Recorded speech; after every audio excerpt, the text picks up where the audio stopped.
Hello, everyone, and welcome to today's webinar, Smart Buildings, Enabling Facility Control and Automation. I'm Jennifer Getz, the Editorial Director of Facility Executive Magazine, and this webinar is presented by GridPoint. Before we get started, I'll cover a few housekeeping items. Our speakers are on video today, and if you would like to view them at the top of your screen, look for the bar in your window to pull down so they are visible to you. Next, please note the control panel on your screen. This is where you can submit questions via the question box at any time. There will be a Q&A portion after this presentation, so please type your questions in there to send them to us. If at any time you experience a technical difficulty, please send us a message via that question section and someone on our team will answer you privately. Also, please note the orange arrow on the left side of your control panel. Clicking on that arrow will either expand or collapse the control panel, so please be sure the panel is expanded so you can access the question box. And if you are interested in continuing education credits, please note that you receive a certificate of attendance in an email from Facility Executive after this webinar. You can report to your association for the credit. Now I'm pleased to be introducing your speakers for today. John Cannon is a solutions engineer at GridPoint with a strong background in industrial control systems and automation technologies. He began his career as a project engineer where he focused on designing, programming, and commissioning industrial control systems. Throughout his career, he transitioned to working with major automation suppliers, providing consultation to other engineers on creating solutions using automation technologies. Jamie Rotbert is the Manager of Sales Enablement at GridPoint, a leader in building energy management and optimization technology that decarbonizes commercial buildings and drives grid modernization. He brings over 6 years of experience developing clean tech solutions to GridPoint, where he works across various departments, including partnerships, product, and sales. John and Jamie, thank you for joining us today. Thank you so much. Well, Thank you. Thank you for the intros. We're both really excited to be here. I've attended many of these webinars, and it's often just a couple people talking to some slides, and the hour goes by, and you maybe zone out after the first 15 minutes. So we're going to try to keep it really interesting. There will be polls throughout, which hopefully are engaging and enlightening to everyone, including us. We'll try to keep it casual, keep it conversational, and let's jump in. Let's talk about smart buildings. All right, 1 second. There we go. So you just met us. We can move on from here. Let's talk about the agenda for today. So really, I think before we jump into this, the main takeaway for today is that the term smart building can mean a lot of different things. And I think what we want you guys to leave here with is that a lot of very simple changes and simple technology can make a massive difference to how you manage your facilities, how you're managing your energy spend, and your carbon footprint as well. And so a lot of the things we're going to talk about, they're not rocket science. They're basic things, and many of the solutions we'll discuss are very low cost as well. So we'll kick off today talking about common challenges of buildings that are traditionally managed. We'll talk about the different components of a building management system, which is really the heart and the brains of a smart building. It is the technology that enables you to have a smart building. We're going to talk about using smart building systems to enable better control over your facilities. We're also going to talk about automated control, so that'll be interesting. We're going to talk about improving energy efficiency and sustainability goals with smart buildings. It's kind of a really awesome side effect of a lot of the waste reduction that building management systems can bring. We're talking about reducing maintenance costs, and we'll go through some results at the end, which should be interesting. So with that, let's jump into what defines a smart building. John, take it away. Yeah, so when we break down to what are the basic components of a smart building, we start out with like an IoT sensor or device. That's just a device that is gathering a piece of data like, hey, what's the temperature? Is a door open or closed? It could be a switch. And once it's taken that information, it's able to transfer it like through a network over to like a building management system up there on the right. That's typically like a controller that's on site, and its job is to implement a control strategy. So it's taking data from the various sensors and coming up with the strategy for control, and then it's sending that a command signal, as an example, out to an actual asset on the bottom right there, like a HVAC unit. And so if you're, as an example, if your IoT sensor is a registering temperature in a dining room, and let's say it says it's 74 degrees and you have a set point of 72, that information, as an example, would be transferred to the building automation system. It could implement control strategies to send it down to the HVAC unit. The HVAC unit would come on, start cooling down that area, and then you have a closed loop. So now it continues on. So the sensor continues to monitor that change that the unit has started, and able to basically maintain temperature through that closed loop. It's a constant feedback, and it's making adjustment. The building management system on site, that controller, it's collecting a lot of data there locally about what's going on with that building. And one of the nice things with a smart building is we're not just keeping that information there locally. We're able to take that data and securely connect it to remote access through, as an example, a database that's collecting information about it, allowing it to be analyzed, allowing things to be done. So I like to think of it that, without a smart building or this kind of technology, a building could almost be like a black box. I mean, really, you might be down to somebody picking up the phone, if you're a maintenance, and them calling you to tell you about what's going on with the system. You don't have the ability to get in there and see what's going on. And now with this type of system, you can. Awesome.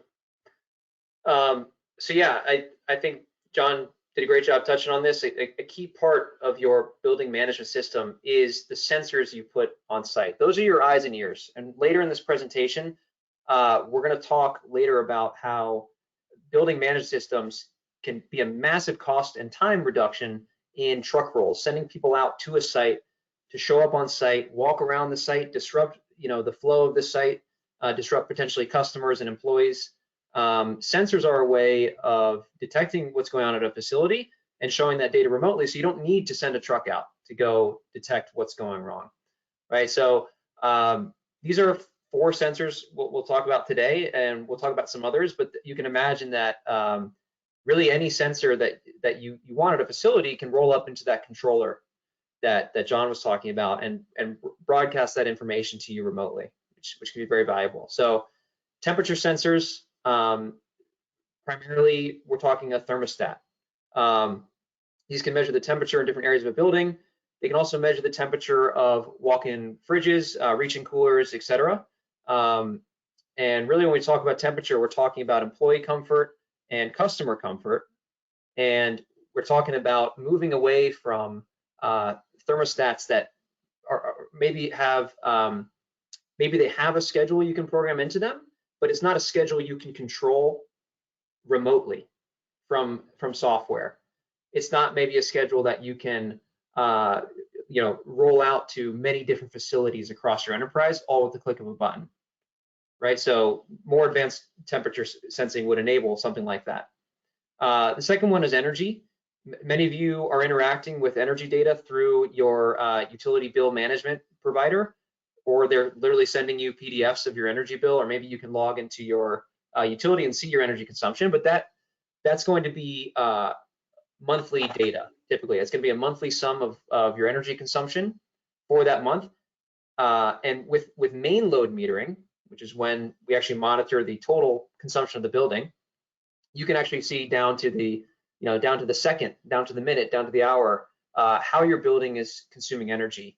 And that really that can become a lot more valuable when you're trying to implement controls to lower your energy costs. So for example, if you're finding that a lot of your energy consumption is during peak hours of the day, you can implement processes and automated controls to shift your consumption to a lower cost period of the day. Many of you may not be on a time of use rate where that's eligible, but if you do have a demand charge, which we'll get into later, measuring those energy peaks and trying to implement better systems to avoid high peak charges, that's where the energy monitoring comes into play there. And we'll get into a lot of that later. Finally, air quality and CO2 and light. These are pretty standard. One thing I'll say about CO2 is with a CO2 sensor, you can actually measure how occupied a particular room is, right? When a lot of humans are in a room, everybody's breathing out and the CO2 will rise. And so we saw during COVID particularly that a lot of clients were leveraging CO2 sensors to not only instill best practices to keep rooms at a healthy occupancy, but also set up automated controls to flush air out and bring in new air based on a CO2 measurement they were taking. And yeah, light sensors, pretty standard, just controlling lighting systems based on ambient lighting you're measuring in a space, based on sunrise and sunset, maybe for exterior lighting. We're gonna get into all that, but these are kind of some standard sensors here. Would you go back one slide? I did forget to mention one thing that you brought to mind looking at this. You know, I did the, and perhaps everybody here is tested with it. I did a chat GPT test and said, you know, what does it say about, a smart building? And it wasn't too bad, but what it kind of missed or what it gave me the impression of is a smart building is only for new construction or new build outs. And the reality is it's not. I mean, companies like GridPoint, we specialize in retrofitting normal buildings and given this capability to them for low cost. And what maybe even think about it was in Jamie's site there, lighting. You may have a site where there's, existing, maybe you've just got a simple timer or lighting contactors. We can take over control of those and bring that information in. So there's just a lot of things that can be done. And if you have an existing portfolio of buildings, I mean, this is definitely a possibility to add to them. Absolutely. And the whole script I'm reading today, word for word, was made by ChatGPT. So you just blew my cover. So there we go. I am an AI. Anyways, all right, we're here for our first poll. So should I leave it on this screen? Perfect. While we do the poll? Oh, there we go. Yes. Awesome. So how are you being alerted to building problems? Select one of the following: calls from store managers, submitted maintenance ticket, automated ticket from EMS/BMS, or customer complaints or other. You have about 30 seconds to respond. I think we're able to watch these answers flow in as you guys submit, which will be really fun.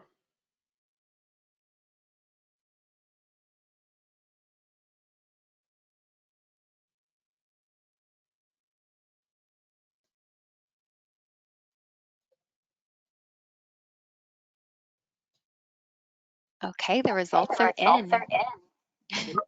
It looks like a submitted maintenance ticket was the highest at 52%. And then the second was customer complaints, but at 15%. And following that was calls from store manager and automated ticket from EMS/BMS at 12%, and then other was 9%. Yeah, that's a pretty broad range. The thing that I was thinking about this, and I'm going to address later on, is, there are human factors involved with being alerted for building problems. From most of these, somebody's decided to do something about what they perceive as a problem, and then it gets logged in this way. So I'm going to talk a little bit about later on. That's interesting statistic to see, though. Yeah, it's interesting because maybe many of you in the audience have a system for managing tickets as far as being alerted to problems. But a lot of what we're going to talk about today is what's that next step? How are you seeing into the building to diagnose what's been reported as a problem? Someone raised their hand and says, I'm uncomfortable in here. The HVAC's obviously broken. Do something about it. It's really that next step of what technology are you leveraging in that next step to be able to see into that building without necessarily needing to send a truck out to go get a better understanding of what's going on.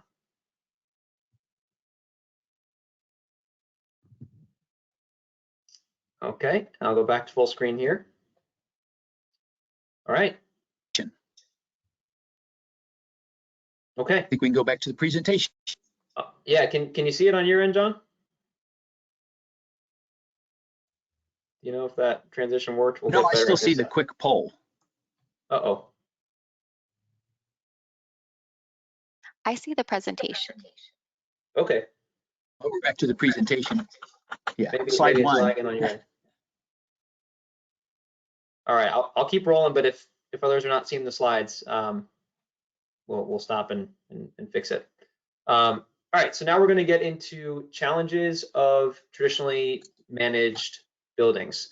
So this is what we typically hear when we come to an enterprise or a business that is managing many different facilities, right? So the first one, and hopefully this resonates with some of you. My tenants and customers are constantly uncomfortable. They're battling over set points on the thermostats. I've got one, we've seen one thermostat on one side of the room set to cooling, and then the other one on the other side set to heating, and they're just battling each other, right? I put plastic boxes over my thermostats with a lock and key, and I have my employees are stealing the key and unlocking it and changing the set points. I mean, we see these nightmare scenarios all the time. My thermostat schedules are all over the place. I have no idea at a particular facility what the thermostats there are set to. I have no view into that. Maybe we did an audit last year and we went in and we put in intelligent schedules and we said, okay, from 8 a.m. open to 5 p.m. close, we're going to be set at 71 degrees, but what new managers come in and you have what we call operational drift. You guys are all familiar with this, right? Over time, things drift and entropy sets in, and you no longer have central control over what your thermostats are set to. The third one here, my employees forgot to turn the lights off. Right, that could be lights, or that could be something a lot more critical. We've seen customers that have assets like a burrito press, for example, where they're leaving that on overnight and it causes a fire. If you have standard operating procedures for your employees to be doing things for safety, I mean, lights are safety as well, right? For outside parking lots, signage as well. If you have processes in place that you're relying on employees to not forget to do that, that's often not optimal, right? Because we're human and we forget to do things. Food is wasted because my cooling units aren't working properly. Self-explanatory. I don't know what assets are aging or need repair. So this is a big one, right? You may, we're going to talk about kind of proactive maintenance a little bit later, but understanding and being able to prioritize which of my HVAC units, for example, are performing the worst. Like I've got a bucket of money and I've got all these HVAC units. How do I allocate this to replace ones that are aging or old? And it can be very difficult to understand how to prioritize that, especially when you're managing 10, 100, 1,000 facilities all at once. Finally, I don't understand how my building is using energy. I see these energy bills come in, and maybe I've instilled some best practices to reduce that energy consumption, but how am I tracking towards those goals? How am I closing the loop, right? I've set goals on reducing energy, whether it's for climate reasons or just for cost reasons. How can I close the loop and make sure that what I'm doing is actually working towards that goal? So these are several of kind of common quotes we see when we go out there in the field. And as somebody that I've visited many sites doing customer surveys, all of the time you see thermostats that are set wrong, permanent hold, two different set points, one heating, one cooling, fighting against each other. I mean, all of those things represent, energy that is being wasted.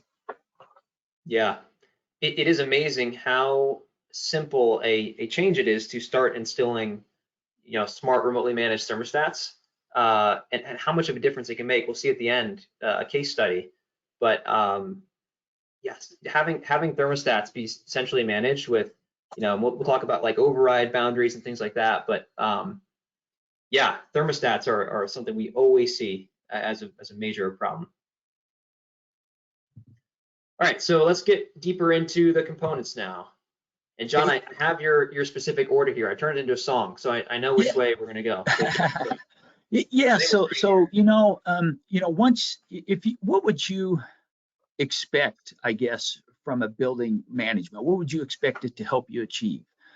You know, one of them is like air quality. So being able to monitor air, CO2, humidity. You'd like to be able to understand what's going on at that building and be able to control those factors so you can, you know, ensure comfort and quality to the occupants in that building. Okay. Lighting control. Wouldn't it be nice to be able to schedule and control your indoor, your outdoor, your signage, you know, across multiple locations if you have them through a single platform? I mean, that'd be very powerful. Go ahead. How about HVAC unit performance and tracking? You'd like to be able to control the units in a way that they're efficient, you know, they're saving money, they're maintaining comfort, and you'd like to be able to get information from them that would help you, you know, prioritize, you know, maintenance, troubleshooting, or repairs. How about being able to track temperature or like door switches as an example for coolers and freezers? If a freezer is not reaching, has lost its temperature, it's heated up. Was that the cause because somebody left the door open? Could it be that the door was closed, so potentially there was a failure with that unit? So, and then finally, you know, taking all of those things together, you can better, you know, maintain and manage the asset.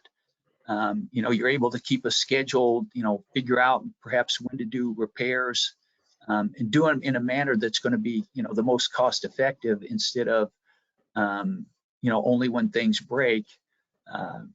Because as an example, you know, if you can identify early enough with an alarm that a door is being left open in a freezer or a freezer is slowly losing temperature, you can do something about that and potentially save a waste of a product.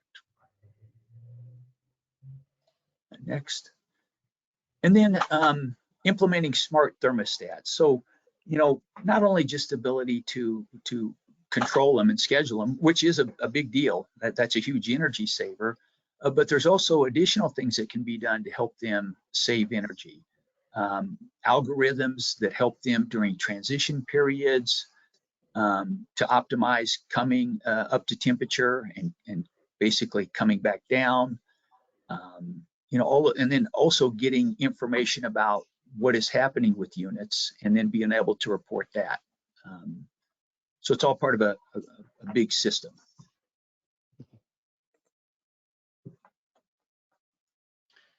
Yeah, and so when we talk about the benefits of a building management system, I think, you know, we've kind of been slowly getting to this point. So I'll try not to repeat myself too much, but yeah, I think this view on the right is really interesting. Like, virtually walk through a building with us, right? We're going to have, as we walk into this dining area, you know, we're going to have a central controller mounted on the wall. Any assets in that building or in that zone can be tied into you know, some kind of smart integration where they can be controlled by that central controller. You know, for example, I have Hue lighting in my house. You know, I can control my lights from my phone. That's a very simple example of kind of a central hub talking to other assets. In that case, it's a light bulb, but it can be other smart appliances. Or in the case of GridPoint, actually, it can be simple on-off control, where we can turn you know, entire circuits of a building on and off from the control of a mobile app, right? Lighting controls, very similar to asset control. We're obviously talking about lighting and signage there. HVAC controls are, you know, your thermostats, refrigerator door monitoring. So again, not only the temperature of that fridge, but the door position. And then key to this is weather data. And it is critical to have all this information about how your facility is using energy lined up to weather, because climate control is such a driver of energy usage and waste. It's a major percentage of your energy waste. And you know, you may see on a given year that the energy waste is a lot higher or even lower. And you need to be normalizing that to the outdoor weather, not only the temperature, but also humidity, because even things as far as, you know, how sunny it is outside will drastically change how hard your building needs to work to keep that space to keep that space controlled. So this is all about streamlining facility management. We're improving energy efficiency. We're making your buildings perform optimally and on a schedule. We're eliminating inventory waste such as food. Obviously, with that comes reduced carbon emissions and limiting strain on the power grid. John, I think this is a good time to introduce and talk a little bit more about the strain on the power grid. What do you think, or do we get to that later? Yeah, sure. I mean, I think that would be fine. Okay. Yeah. Okay. Yeah, because I think that last one is interesting. There's really two aspects to how a building management system can help. So first of all, why should you care about limiting strain on the power grid? That's kind of the first thing, right? It obviously comes back to money. All of our desires do in the end, right? I'm kidding. But there's two components to this. One is limiting demand charge. So many of you have probably seen your utility bill and you're seeing a charge that's not related to how much energy you consume. It's a charge related to how much power at a given 15-minute interval you are consuming. Sometimes it's a different interval, but traditionally it's 15 minutes. And what that means is like the peakiness of your building. So let's like, if we were to draw a graph of how much energy you're using over time, right? Buildings that are flat and not having large surges and peaks are going to have lower demand charges than a building that has these inrushes of power and these large peaks. The grid doesn't like when we do that because it makes their life harder to have to turn on more power generation assets to feed that ever-changing load. So the grid, the utility, is really instilling two things to help lower those peaks. One of those is putting demand charges on your tariff, which we all hate because it can be up to 50% of our energy bill every month. It's a very, very high cost in some territories across the country. The second one is they give us an opportunity, which is called demand response, where we can actually, during critical periods of the day, we can lower our energy usage and be rewarded for doing that. You guys have probably seen like Nest rush hour rewards or things like that. All of your commercial facilities, there are programs across the entire country where you can be participating with the grid and being rewarded for lowering your energy consumption during peak periods of the day. That's called demand response. And you want to be looking for thermostats that have demand response enabled. I know this is not maybe a new concept to many of you, but it is an important note that a lot of this is automated today. It's no longer pick up the phone and calling a facility and asking them to ramp down their power. It's all automated, hands off. You set it and forget it, and your buildings can really add up to a very large, what we call like a virtual power plant to assist the grid with managing peaks. Yeah, and we do things that help make that perhaps more palatable for a facility that you might not have considered before. So you're kind of like, hey, demand participating in that program sounds nice, but boy, I don't want to do that at the loss of comfort in my facility. Well, part of an automated system is we implement strategies like, once the time has been set when they need us to cut back, we would actually like pre-cool the building to allow us to help ride through so that you're not giving up the comfort at the facility and yet you're still able to participate in the programs. So there's things we do with the technology to help mitigate that and make it a good and viable program. Absolutely. Yeah. And even that is something with a lot of these modern systems you can configure. You can configure how much you want to pre-cool and balance performance during those events versus disruption to comfort. A lot of those are kind of parameterized, and you can in a modern intelligent platform, you'd be able to kind of configure those parameters. All right, enabling streamlined facility control with a smart building system. John, did you want me to take this one? Yeah, no, I was going to talk about this. Feel free to jump in. So one of the things you can do with an automation system like this is get real-time data and analytics. So you have the ability to go in and actually see how your building is operating. You can go in and look at individual HVAC units, see how they're performing. You know, if one of them has been brought to your attention that there's an issue with it, you could actually pull it up and check the temperature right away. So it allows for better decision makings, you know, when you're trying to detect or escalate problems. Another thing that I think about is, you know, this real-time data that's coming in about what's going on at your building, that information is being logged, and it's being logged historically, and that information can be used as some of the analytics. Some of the analytics might be, you know, hey, I see a potential, you know, issue with this unit. How was it operating last month? How was it operating 2 months ago? How was it operating 3 years, a year ago?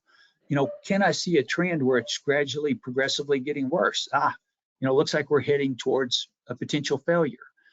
So being able to capture that, all of that information and store it historically can be valuable. Another thing is the remote access and control. So, you know, once again, you know, by leveraging IoT technologies and cloud technologies, which we've all heard about, that kind of stuff, that technology allows us to actually take what's going on at a facility or a group of facilities and give you that information in the palm of your hand. I mean, you don't have to boot up a computer, you don't have to dial up on some proprietary network. You can actually have that information available to you when it's most convenient, almost pretty much in your pocket from your phone, if not a larger device. And once again, having the information quickly available to be able to make decisions, you know, once again, it's a big advantage. I mean, the same information could even be used by the technicians as they're doing a repair. You know, hey, I've actually believe I've completed the repair. I want to trigger the unit and see how it responds. I'm not even going to have to walk downstairs and type in on a thermostat. I can do it from up here on the roof while I'm working on it. So there's just a lot of capabilities that this technology is going to bring that you'll be able to access. You know, the smart algorithms, you know, enabling those. We've kind of talked about those some. You know, being able to, you know, uncover waste. You know, try to identify those and take care of that. And then also the automation of like tasks, you know, once again, you know, scheduling of lighting, you know, adjusting, you know, HVAC set points automatically, you know, when it's occupied versus when it's not occupied. And then, you know, allowing the scheduling and of maintenance on various equipment, you know, so these things can help reduce, you know, the workload of a facility management team that's, you know, often those teams are very busy and there's a lot to do. So tools that can help with that function, I think, are gratefully useful. Absolutely. So let's dive into some of these smart algorithms. Actually, right now we're not just talking. I think if we take a step back and we talk about what have we been talking about up to this point, a lot of this stuff has been probably things you were aware of.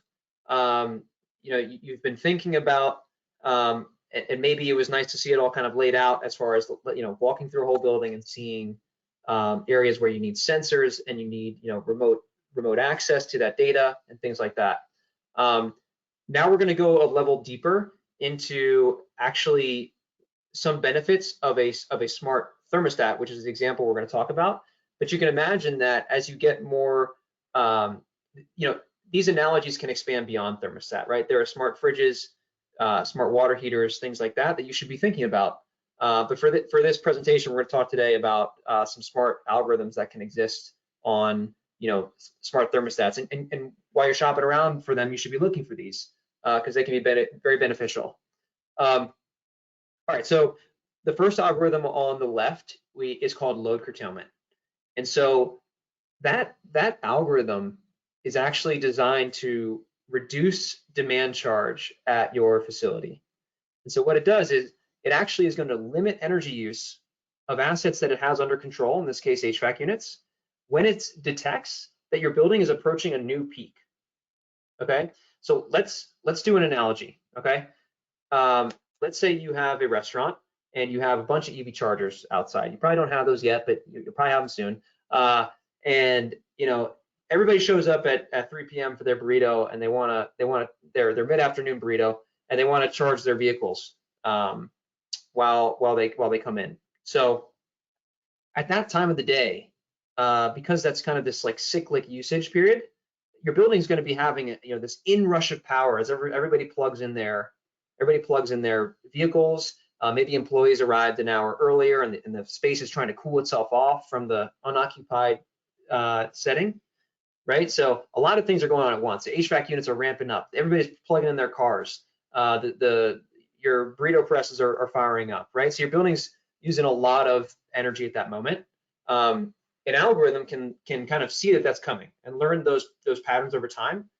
And what it can do is change the way your HVAC system behaves to minimize that inrush. So rather than ramping up all your HVAC units at the same time that your EV chargers are all being plugged in, it can dial back on. It can relax the set points of your HVAC system when that inrush comes, so that the peak load during those 15-minute intervals I was talking about can be minimized. So that's really a play to reduce the peakiness of your, right? When I talk about peakiness, it's that chart I was drawing, right? Like how much is your building's energy going up and down and these inrushes of power? Algorithms like this can kind of flatten that out. And they leverage modern technology, which machine learning, not quite ChatGPT yet. They'll probably get there soon, John, so don't worry about it. But machine learning to identify these patterns. And what's so interesting about them is it's not just showing you the pattern and saying, go figure it out. These modern systems are controlling your assets automatically, so you don't have to think about it. You can enter some parameters, right? Some boundaries, and let the algorithm go and watch your demand charge be reduced month over month. That's the goal with these types of algorithms. The last two are fairly straightforward, but they are important to talk about. HVAC recovery is how you transition from unoccupied to occupied. So for many of you, that is when your facility opens. Let's say your retail, that's like the employees arrive 15 minutes before, and then all your customers arrive. Or if you're a restaurant, maybe your employees are arriving at 6 a.m. and you're opening for breakfast at 8 a.m. That transition from unoccupied overnight to opening in the morning, that's called HVAC recovery. And similarly, HVAC setback is how it transitions to unoccupied at night once you're closing up shop. Why is this important? So there's kind of the traditional way that an HVAC would kind of ramp up in the morning to start cooling your space, which is to say, okay, I know that I need to be set at a certain temperature based on how the schedule is programmed at 8 a.m. when the facility opens. And so what it will do is at 8 a.m. it'll start trying to achieve that set point. And what may happen, depending on the age of your system, is that it's now 8:30 and you just hit that set point. Right? The system has been cooling, and what's happening is from 8 a.m. to 8:30, you're not really at the set point you want to be, and people are uncomfortable inside. Some other systems may actually have some level of predictiveness to say, I know that I'm opening at 8 a.m., so I'm going to start cooling at 7:30.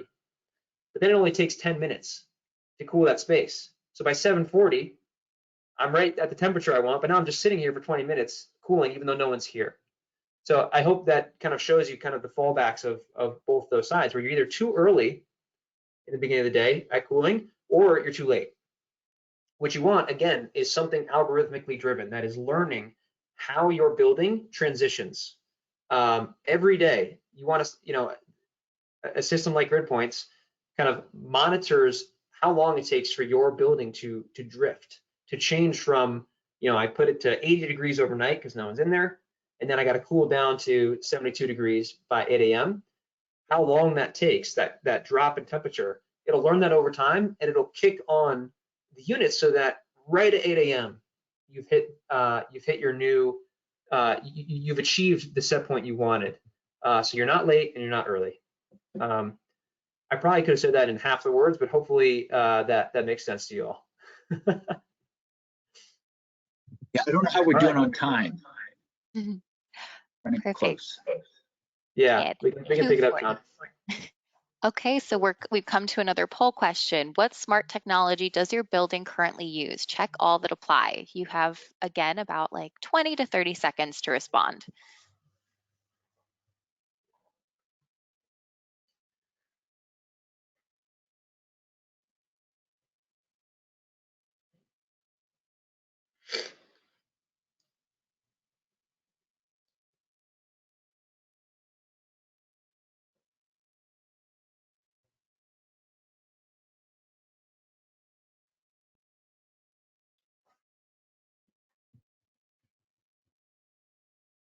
All right, the results are in. So the majority, 67%, said building management system. Close second, smart thermostats at 58%, followed by smart sensors with 39%, and then smart meters at 25%. It's interesting, once again, a Yeah, broad spectrum of answers or systems that are out there and the way those have been implemented. So yeah, it's great to see that smart meters. So it looks like almost a quarter of our audience has smart meters in place, which is fantastic. And a vast majority have some kind of building management system in there. I would have thought maybe smart thermostats would have been higher, but I mean that's great to see. All right, shall and we the jump thing back is, in? and maybe it was you could only, you were debating on, selecting one versus the other, but we'll Yeah, talk about all of those here coming up shortly. yep. So I'll speed up the cadence a little bit. I think we've introduced a lot of the core concepts, and I want to have a lot of time for HVAC health, which I think is super valuable to this audience. So John, we'll jump to that soon here. Um, Really quick, we all know sustainability is at the forefront of finance and investment today. It's being talked about, and it is an important aspect for you to be prepared for if you're not already. I'm not going to spend a lot of time on this slide, but my main takeaway is um, a lot of the concepts we've introduced are natural elimination of waste, of energy waste, right? Particularly around HVAC and refrigeration and even energy monitoring, right? We talked about limiting strain on the power grid. All of these things are reducing your carbon footprint, but more importantly, they're very low cost ways to take a huge chunk out of your carbon balance, right? So if you're an enterprise that is thinking about becoming net zero or paying for renewable energy credits or paying to offset your footprint in any way, all this energy waste from your HVAC assets and so on is increasing the cost burden you're going to have to face as you approach, as you go after net zero. So what we advise to people is before you go invest in, buying renewable energy through special contracts or installing on-site power generation, which can be very, very expensive. The first thing you should be doing is eliminating waste. It is the lowest cost way to take a massive chunk of your of carbon out of your carbon balance. And so the last thing I'll say is many of you may be already kind of taking energy bills, working with your UBM, utility bill management platform, and saying, okay, let me take this energy data, we'll total it up, and we'll say what in the U.S. is the average ton of CO2 per unit of energy consumed, and you may be multiplying by one number. And that may be more than fine for what you're trying to achieve with your sustainability goals. There is an opportunity, and I'm thrilled that a lot of you have metering in place as far as power generation, because you're already seeing the benefits of having a much more granular view into energy consumption. You're seeing it by the hour, maybe by the minute. And so what you want when you're looking for a building management system or looking to enhance your existing building management system is, is there a platform where I can say, what is the grid mix at my location in California versus my location in Idaho versus Maryland versus Florida, right? Those may be very different grid mixes. We may have some locations where they're running on 60% coal. In the case of Texas, they may be 60, 70% wind on the average day. So if you're just slapping one carbon conversion factor across your whole, if you have facilities that span the country, that you may be actually very much overestimating your carbon footprint or maybe underestimating it. So what you want is a system that can line up your energy usage with real-time knowledge about the grid mix. And many of these smart building providers are starting to do that today, which is really exciting. They actually have integrations with utilities, and in real time, they're pulling in information about what's the grid mix, what is the carbon density of the grid at this moment, and lining that up with your energy consumption to give you a highly accurate depiction of your carbon footprint. Let me go to the next slide here. All right, John, take it away. I think you're on mute. Alrighty, so let's talk about maintenance. I don't think so. Can you hear me? It's a little lag, but yes, I can hear you. I'm not on mute. Can you hear me? Yes, we hear you. Okay, I'm sorry. Let me know if oh, okay, gotcha. Maybe it was on Jamie's side. So there's three types of maintenance out there, you know, reactive, preventative, and predictive. You know, some companies, which basically reactive is, you know, you just run a piece of equipment until it breaks, and then at that point you're looking to do maintenance on it to try to get back in operational condition. You know, some companies prefer that type of a method. It has a lower, you know, upfront cost. You're not spending, you know, money on time and personnel to, you know, to keep things, to stay on top of things per se.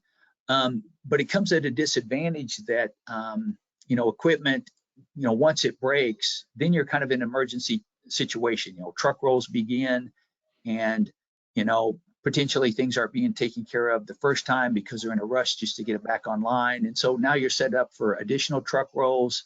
So even though it might be cheaper up front, in the long term, you know, you can potentially spend a lot more, you know, reducing the life of equipment, maybe perhaps prematurely, or, you know, once again at the cost of the comfort for employees and customers.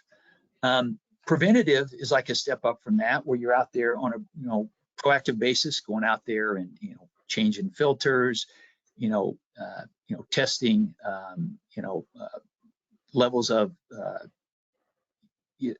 refrigerant in the units, you know, replacing belts if need be. And this is a pretty good strategy. I mean, it does have more cost associated with it, but you're hopefully going to catch, you know, minor issues before they've happened, and you're also going to be able to maintain that in the future. But even a step up from that is predictive, where we're actually using condition monitoring tools and techniques to kind of keep track of where an equipment is at, how it's operating now, and actually be able to decide, hey, it looks like that unit is going to go out. You know, let's go ahead and do something about it now, while we can choose when it's going to be replaced or be repaired instead of being forced to shut down. Go to the next one. And, you know, various studies have said, hey, you know, predictive maintenance, you know, can save as much as 8 to 12% over preventive maintenance. Predictive can also do as high as like 40% over just reactive maintenance. When you consider that a truck roll can, on an average, is costing about $450 to go out and do a repair, I mean, that adds up to quite a bit. Last year alone, we observed over 32,000 HVAC units that were malfunctioning in one way or another. So start thinking about potentially how many truck rolls are being initiated to take care of those units. So wouldn't it be nice to be able to really prioritize of all the units? You know, obviously this is a large portfolio, but even for you as a customer, to be able to prioritize those. So. Yeah, so I mean, I think this is clear by now. I'll go really quickly through here, but you know, when you install a BMS or when you enhance your BMS to do some of the things we've been discussing today, you're reducing truck rolls, you're avoiding supply chain delays. So for example, if you're doing reactive maintenance, you're going to have to be hustling to fix that HVAC unit. And that means you're going to have to be paying more likely to get parts. We all know how difficult that is today. So you want to be more predictive so that you can have the parts on hand when things break. Scheduling the least disruptive time to take care of assets, and reducing costs and risk associated with these installs. Really, the takeaway is you want to be prepared, and data helps you be prepared. So let me show an example of the kind of information you're going to get from a proactively monitoring of HVAC units through a smart automation system. First, you're able to actually identify which units have problems. You're monitoring them. And then from there, we're able to make priorities based on what we know about them. In this particular graph, the top units represent units that aren't drawing power. They're also not showing that they're heating or cooling properly. So those are pretty much look like they're dead in the water. Hey, let's go out and get those repaired right off the bat. The next unit's a little bit below. They're not heating and cooling, but we don't have as much information on them. We just know that the duct temperature monitor shows that the supply air is not conditioned properly or adequately in order to control the area. So for those, maybe it's not an instantaneous call like the ones that we know are dead that aren't reaching temperature and aren't drawing power, but we probably need to add them pretty high on the list to be looked at within the next 72 hours, especially if it looks to be a recurring error that that has happened over a couple of days time.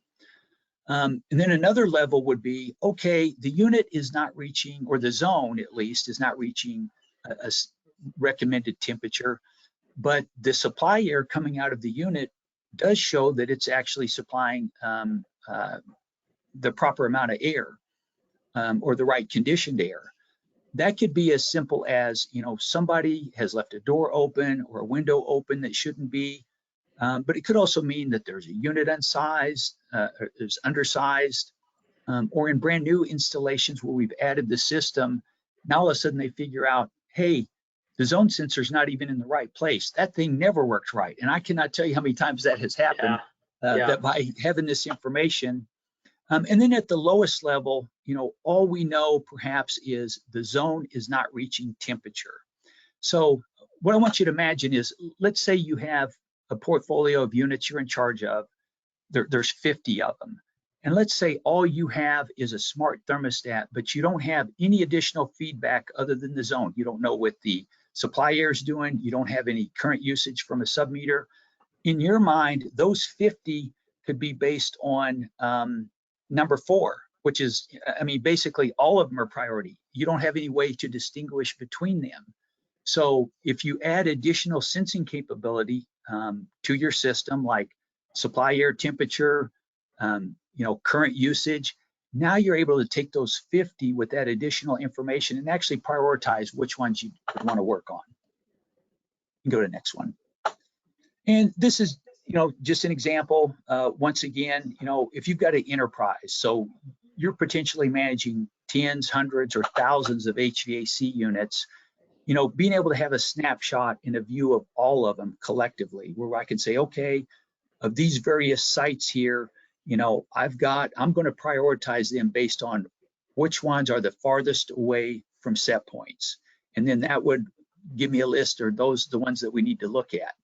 Or if you go on to the next slide, we could actually dive in a little bit deeper to a specific location. So in this location, I'm at a single site here in Katy, Texas. There's 24 units. And of those, I have 4 that are starting to show performance issues. If you look at that top unit, you'll see that, basically it has had 18 cooling issues. Of those, 16, it was not reaching set point, and 2, we didn't even register that the units were putting out, cold air, as an example. So the temperature on that unit is almost 6 degrees out of what the set point is. So obviously that one needs to be, worked on right away. Now, the thing is, when you start looking at some of these other units, if you notice, like that AC22, it has had 2 cooling issues. But if you notice, that also corresponds to the other unit that's not working having not cooled at all. It could be as simple as the AC18 is not maintaining temperature in its area, and that is actually causing the other units that are listed here to actually take on extra work to have to cool their area that's being affected by another. So once again, by being able to prioritize, you might figure out that, hey, the real problem is at AC18, and these other ones, those problems are going to disappear once we get that. So, once again, the more information you have about sites, I'm sorry, just one quick, if you go back to that one last slide, Jamie, one more, sorry. If you, think about this.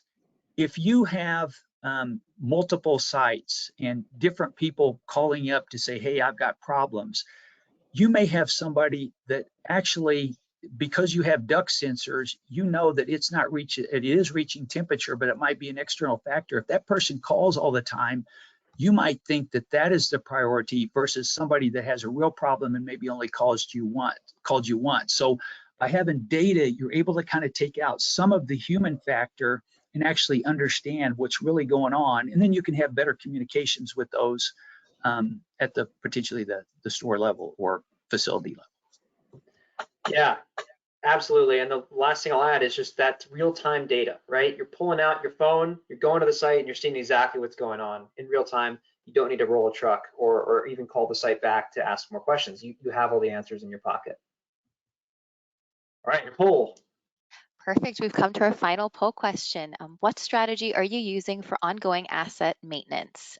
Select one of the following. You have about 20 to 30 seconds to respond.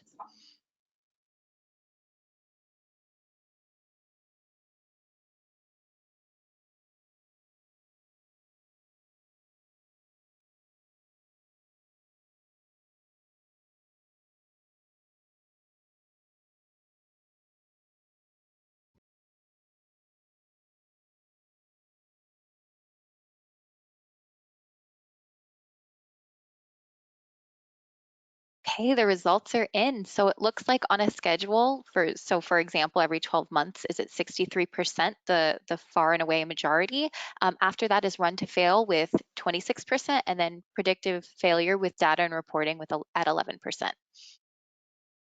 Yep. That's great. Yeah, I thought run to fail would be like 95%. So this is great. we have a really good audience here. This is awesome. All right, let's jump back in. I know we're short on time here. Yeah, I just want to talk about results. I'll try this in 60 seconds. So at this particular customer's franchise, which is a Burger King franchise, we came in and we only swapped their thermostats out with GridPoint thermostats, and we installed our GridPoint intelligent controller. So it was really just coming into the facility, swapping out the existing thermostats with GridPoints, mounting a touchscreen controller in the manager's office, and providing this customer with automated energy management software and also energy advisory. So they actually had a dedicated GridPoint member, walking them through everything, building them reports, and showing them insights. And just with these small modifications to HVAC, they've achieved $4,000 in savings per location per year, which amounts to a 21.6% energy reduction in energy usage. So again, simple things like getting control over your set points, bringing all your thermostats into one platform. You guys would be amazed at what difference this can make from a savings potential. And this particular customer, the solution was delivered for a monthly fee, and their savings each month were greater than the fee they were paying to GridPoint. So they're actually net saving money after the cost of GridPoint. And so when you're looking around at different solutions for your facilities, you want to explore both upfront capital options if that's best for your organization, or actually a monthly fee where it's more of a service subscription, which is typically what GridPoint does. But when you're looking around, you want to talk to providers that have both those options available to you if that's interesting to you. All right, and now we're at the questions section. Yes, absolutely. Thank you both so much for this presentation, and thank you to our attendees for sending in questions. We'll now have the Q&A to address the questions that you have sent in, and please continue to submit any questions that you may have. Okay, so to start out, what sensors are needed for HVAC health? So primarily, the most cost-effective is supply air temperature. I mean, that is the most basic. It lets us know if a unit is putting out hot or cold air per the command of the thermostat. It's a very simple install that's wired directly up to the thermostat, which collects that information. And really, that can tell you a lot. I mean, as you go beyond that, then we can get into adding a CT, so we can look at the energy usage from a unit. From that, we can do analysis as far as like cycle time, run time. Hey, maybe a unit doesn't appear to be working. Well, it's also not drawing near as much current. Maybe a bad contactor not pulling in the compressor. I mean, there's just various things that can be done, but that's the most basic, is just the temperature. You know, a thermostat is a control device most generally, not your standard one doesn't have inputs. It's not like the device is given specific feedback, but the temperature can tell a lot. Is it working or not? Perfect. Great. So another question we have here is, how can I put my thermostat on a schedule? Yeah, so go up, walk up to that thing if it's not, you know, kind of a smart connected thermostat, and you know, you should be able to set pretty basic scheduling as far as time of day. You want to make sure your fans are on auto. You don't want things on hold. Typically, the hold function is going to have that thing running 24 hours a day, and we see that all the time. You'd be surprised how many facilities have their system set to hold, where they're cooling all day long, even when no one's in the facility. So, you know, and if you do have a building management system, try to learn more about how you can set kind of global set points and schedules for your facilities. You want to create some rigor around how you set those up and some boundaries. And then also you want to be instilling overrides if your technology enables it. And overrides really allow you to set boundaries around, if I'm a manager at a facility and I go walk up to a thermostat on the wall and I try to crank up the AC because I'm hot, how much can I change the temperature and how long will that stay in place before automatically resorting back to the enterprise-wide set points and schedules that you've established for your facilities. So yeah, if there's any takeaway from this, go look at your thermostats and see those schedules and try to you know, definitely do an audit, because we see we see crazy stuff out there as far as you know, many thermostats have been set to hold or just very aggressive set points when no one's actually in the zone. Perfect. Perfect. So another question we have here is building automation worth it if our building is small? Yeah, that's a great question, and absolutely it is. You know, with just, you know, a couple of RTU units, one of these systems that is automatically maintaining the temperature can definitely justify paying for the system and giving energy. So they're not just for big systems. I mean, once again, I mean, you know, you think of a smart building, I don't know, what comes to mind is like, oh, you know, this multi-story facility, and really that is not true. I mean, small buildings, and once again, that's part of the market that like we serve, because that's been overlooked forever by the, you know, the big name building automation folks. And it, you know, took a smaller companies to come in and say, hey, all of these buildings, there's a bunch of them, hundreds of thousands of them that nobody's been doing anything about. And that's where we specialize in. Perfect. So we have one other question. How does GridPoint interface with a Distech Controls BAS system? So I'm not sure on the particular manufacturer, but GridPoint system, we are able to do custom integrations with other platforms.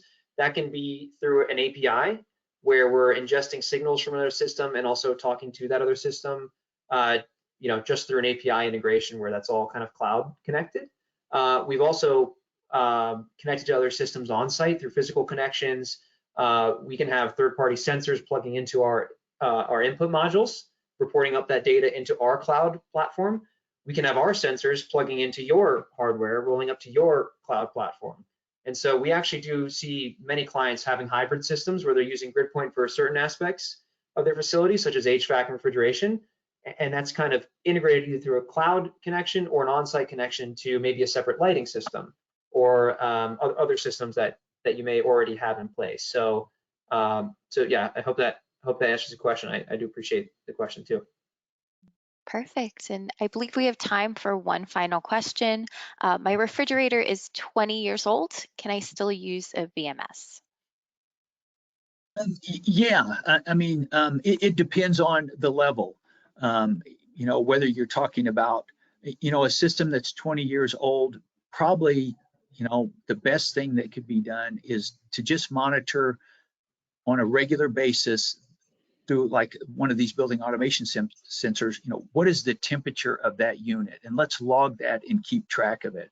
Let's, you know, pay particular, and then start understanding a trend of how it's operating, to try to retrofit the controls on something that's old. I'm not sure if the payback would ultimately be there, but at least to monitor it on a regular basis so you can be alarmed when the unit does have a problem. I mean, that could potentially be the best, most cost-effective and simple way to help protect the product that's in there. Awesome. Well, it looks like we're out of time. Thank you again, Jamie and John, for today's discussion, and to GridPoint for sponsoring this webinar.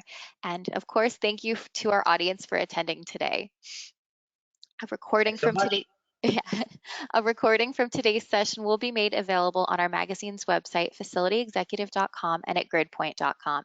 Thank you, everyone, and have a great afternoon.